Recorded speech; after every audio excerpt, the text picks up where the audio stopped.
بسم اللہ الرحمن الرحیم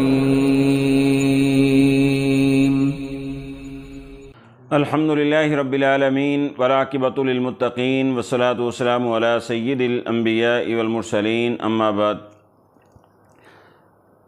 آج آپ کے سامنے چھوٹا سا ایک وظیفہ بیان کرنا ہے جس سے پریشانی غم دور ہو جائیں گے اور ہر تکلیف پریشانی دور ہوگی۔ اور یہ وظیفہ رسول اللہ صلی اللہ علیہ وسلم نے بیان فرمایا، صحیح ترمذی میں یہ حدیث موجود ہے، حدیث نمبر 3524۔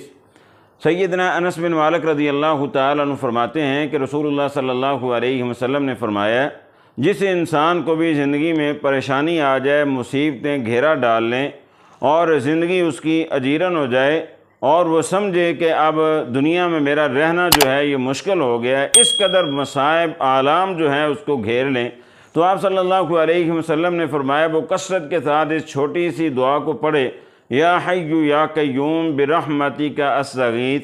یہ صرف 4 لفظ ہیں لیکن اتنی پیاری دعا ہے۔ سیدنا انس بن مالک رضی اللہ تعالیٰ عنہ اس دعا کو کثرت کے ساتھ پڑھا کرتے اور رسول اللہ صلی اللہ علیہ وسلم کو بھی زندگی میں جب کبھی مشکل پیش آتی، پریشانی لاحق ہوتی، تو آپ صلی اللہ علیہ وسلم بھی اس چھوٹی سی دعا کو کثرت کے ساتھ پڑھا کرتے تھے۔ اس لیے کوشش کریں اس چھوٹی سی دعا کو خود بھی یاد کریں، بچوں کو بھی یاد کروائیں اور بچیوں کو بھی یاد کروائیں، بیوی کو بھی یاد کروائیں، والدین کو بھی یاد کروائیں۔ یہ چھوٹی سی دعا ہے۔ آج حالات اس قدر پرخطر ہیں، اللہ رب العزت معاف فرمائے، آئے روز آتا ہے کہ فلاں نے بل کی وجہ سے خودکشی کر لی، فلاں نے غربت کی وجہ سے خودکشی کر لی۔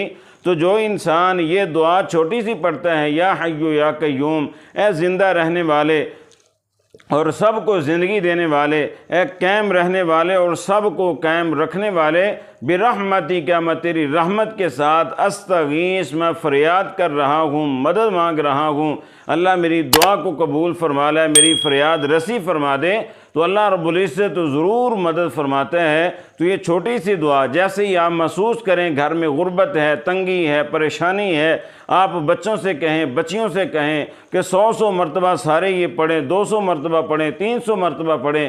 جیسے کثرت کے ساتھ اس چھوٹی سی دعا کو پڑھیں گے تو انشاءاللہ اللہ رب العزت آپ کی تمام پریشانیاں دور فرما دے گا۔ اللہ ہمیں یہ پڑھنے کی توفیق دے۔